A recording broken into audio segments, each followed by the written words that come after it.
వీటిలో బ్రేకింగ్ చూస్తున్నాం. పహల్గామ్ ఉగ్రదాడితో భారత్ పాకిస్తాన్ల మధ్య ఉద్రిక్తతలు పక్కమంటున్నాయి. ఆ దాడికి భారత్ బదులిచ్చే సూచనలు స్పష్టంగా కనిపిస్తున్నాయి.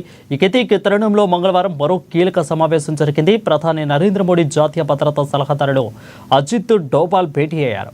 ప్రస్తుతం భద్రతా పరిస్థితిపై చర్చించారు. వీరిద్దరి మధ్య భేటీ జరగడం 48 గంటల్లో ఇది రెండోసారి కావడం గమనార్హం.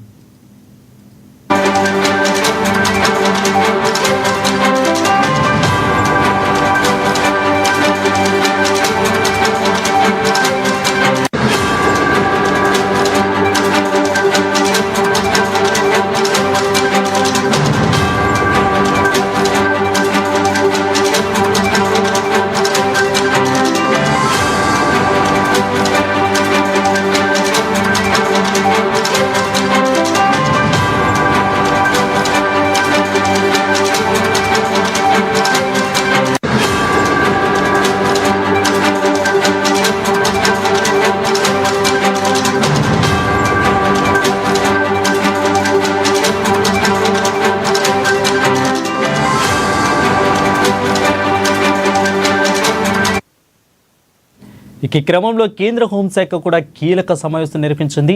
అత్యవసర సమయాల్లో ఎలా స్పందించాలనే దానిపై పౌరుల్ని సమాయత్తం చేసేందుకు మే 7న మాక్ డ్రిల్ అన్ని రాష్ట్రాలకు, కేంద్రపాలిత ప్రాంతాలకు నిన్న కేంద్ర హోంశాఖ ఆదేశాలు ఇచ్చిన సంగతి తెలిసిందే. ఈ నేపథ్యంలో ఆ శాఖ కార్యదర్శి గోవింద్ మోహన్ ఆధ్వర్యంలో ఈ సమావేశం జరిగింది.